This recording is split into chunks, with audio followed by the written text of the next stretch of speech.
की कल उनकी शरण बदलते रहते हैं। एक भगवान के आश्रित हो तो उन्हीं के आश्रित रहना चाहिए। उद्धव जी से कहा,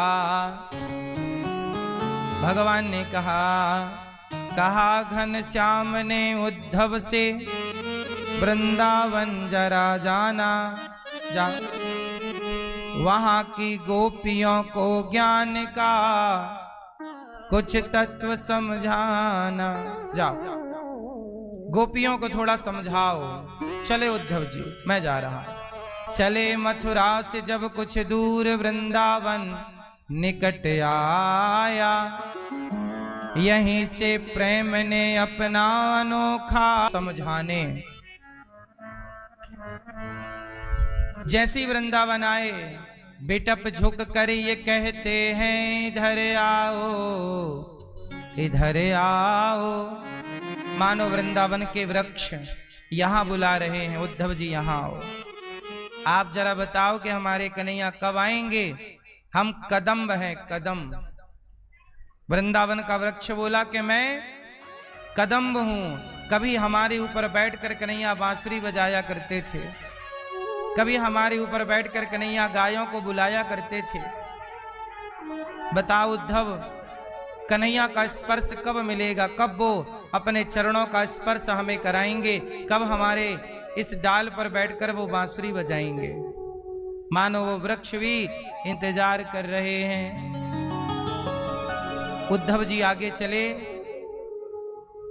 तो मानो यमुना की धारा कल कल करके कृष्ण को पुकार रही है, कृष्ण कब आओगे? रथ को आता हुआ देख करके सारे ब्रजवासी दौड़ पड़े, मेरा कन्हैया आ गया। इसी रथ पर तो गया था, इसी पर देखो वापस आ गया। सारे ग्वाले दौड़ पड़े, कन्हैया कन्हैया। रथ खड़ा हो गया, अंदर से उद्धव जी निकले। भगवान ग्वाल वालों ने कहा कि भैया आप, अरे लाला, या की शकल तो हमारे कन्हैया से मिले पर मारो कन्हैया है ना आए जो।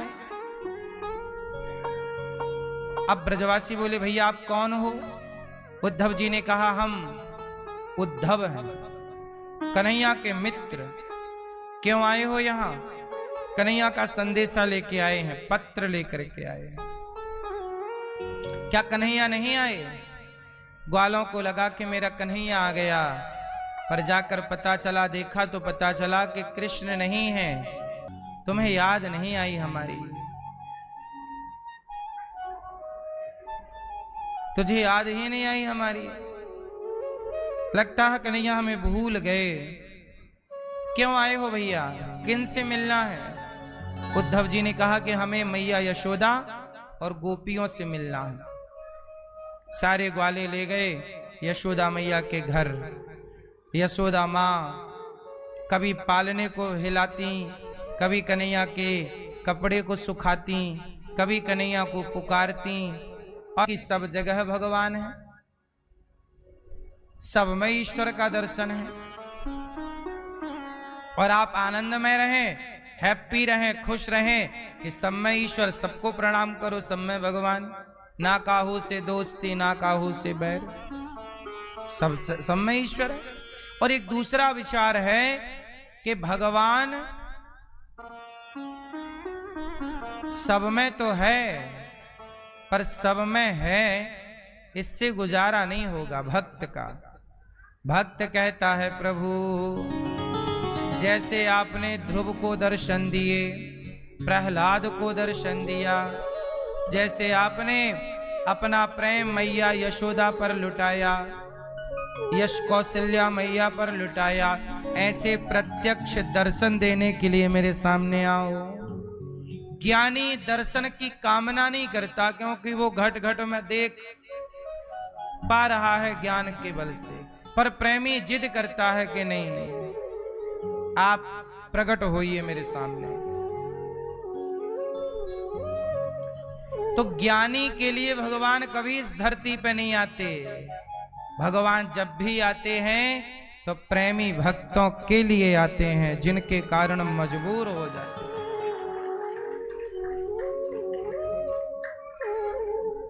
पा रहे हैं तो वो भी प्रेमी ही हैं।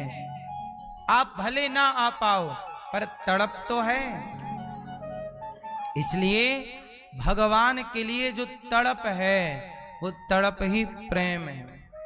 इसलिए जैसे मछली पानी के बिना रह नहीं सकती, ऐसे भक्त भगवान की कथा के बिना, कीर्तन के बिना, नाम के बिना, दर्शन के बिना, धाम के बिना, जब रहा के बिना रह लेते हैं, धाम के दर्शन के बिना रह लेते हैं, तो फिर ये प्रेम नहीं है। प्रेम तब है जब चलो एक दिन रह लो, 2 दिन रह लो, रहा ना जाए।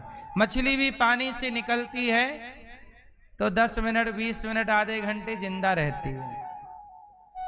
बोलो हाँ, घंटे भर भी रहती होगी, मुझे बहुत ज्यादा आइडिया नहीं है। घंटे भर तड़पते मैं कैसे देखूं, आप भी कैसे देखेंगे? पर उसकी भी एक सीमा है, घंटे 2 घंटे, इसके बाद मर ही जाएगी। तो भगवान के बिना वैसे ही तड़प हो। एक बार स्वामी विवेकानंद जी से किसी ने, एक बार एक संत जी से किसी ने पूछ लिया कि भगवान कब मिलेंगे।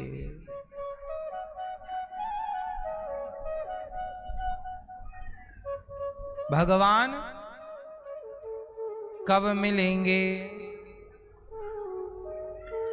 कब मिलेंगे भगवान?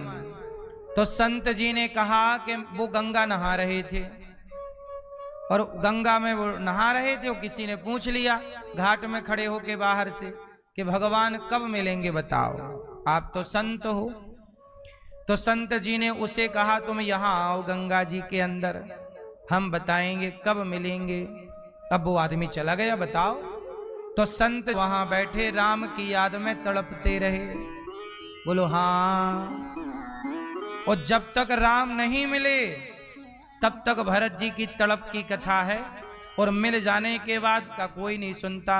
चलो बताओ, रामायण कब पूरी हो जाती है? जब राम के जीवन में दुख आता है तब रामायण पूरी होती है, कि जब राम के जीवन में सुख आता है तब रामचरितमानस पूरी होती है? उत्तर दो। राम के जीवन में जब सुख आता है तो कथा पूरी, कथा जोर से, कथा पूरी हो गई। राम रावण को मार के आ गए, राम राजा बन गए, सिया जी रानी। बोलो सियावर रामचंद्र की जय। राम राजा, सिया जी रानी, कथा हो गई पूरी। और जब तक राम राजा नहीं बने, राम के जीवन में सुख नहीं। आज तो चलो टीवी है, समाचार है, तो समाचार में दिख रहा है। जब समाचार का जमाना नहीं था, जब टीवी रेडियो का जमाना नहीं था, तब भी युद्ध होते थे। वो होते तो थे पर दिखते नहीं थे, पर थे। महाभारत था, हुआ, राम रावण का युद्ध हुआ, किस टीवी पे आया? नहीं आया, नहीं देखा। इसका मतलब ये थोड़ी कि नहीं हुआ। ऐसे स्वर्ग नरक जो है मेरी मां, आप ये मत कहा करो हमने थोड़ी देखा है। नहीं देखने से क्या है, यहां के बाद वहीं की यात्रा है। इसलिए दोनों तैयारी आपको करनी चाहिए, यहां की प्लस वहां की। ऐसे ही गिरे तो भगवान प्रकट होके गोद में थाम लेते हैं मोची को, और भगवान तुरंत प्रकट हो जाते हैं और मोची को दर्शन देते हैं। नारद जी बोले प्रभु आप भी झूठ बोलते हो। क्यों? आपने तो कहा था कि पीपल के पेड़ में जितने पत्ते हैं उतने जन्मों के बाद मिलूंगा। आप तो अभी घंटे भर में आ गए। और साधु जी तो तपस्या छोड़ के ही भाग गए। आपने ऐसे बताया होता 1 घंटे में आओ, तो साधु जी भी आपका वेट करते, इंतजार। तब भगवान ने कहा नारद जी, मैं मोची को और साधु को दोनों को हजारों जन्मों के बाद ही मिलने वाला था, लेकिन इसका प्रेम, जब इसने सुना कि मैं मिलूंगा तो इसने प्रेम से मुझे पुकारा और इसने खींच लेता है। शबरी के पास राम गए नहीं, शबरी के प्रेम ने राम को जैसे चुंबक मैग्नेट लोहे को अपनी ओर खींच लेती है, ऐसे भक्त की भक्ति भगवान को अपनी ओर खींच लेती है। भगवान भी कहां जाएं, भक्त को छोड़कर। आनंद लो और दुख का भी आनंद लो। इसलिए हमारे यहां मौत प्रश्न भैया सो गए, जगाओ जिनमें धर्म हो, वरना फिर रोना पड़ेगा तो मत कहना कि हम महाराज बहुत दुखी हैं, बहुत कष्ट में हैं। ये तुम्हारे ही कर्मों का दंड है, जो कभी किया था आज पा रहे हो। और आप कई बार गलतफहमी में रहते हैं, आपको लगता है कि मैं उनके लिए जी रहा हूं, उनके लिए जी रही हूं। अच्छा भैया जा मान रहेगा, राजा पहचान गए कि तो मेरा वाला फल है। राजा बोले यहां आए, ये फल तेरे पास कहां से आया? महाराज वो आपके सेनापति है ना, मेरे से बहुत प्यार करते हैं, उन्होंने दिया है।